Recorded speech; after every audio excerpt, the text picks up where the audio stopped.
वजीर आजम पाकिस्तान, मोहतरम army chief साहब, कायमा कमेटी स्पोर्ट्स,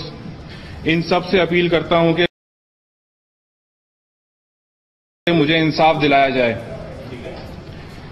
खसूसी तौर पर जनाब चीफ जस्टिस साहब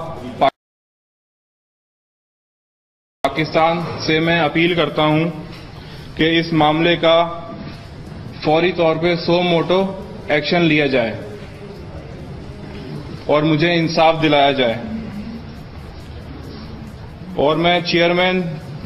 पीसीबी साहब से भी मेरी दरख्वास्त है कि बराए मेहरबानी गैर जानिबदार होकर मेरे मामले की तहकीकात करवाएं या मुझे अपने पास बुलाएं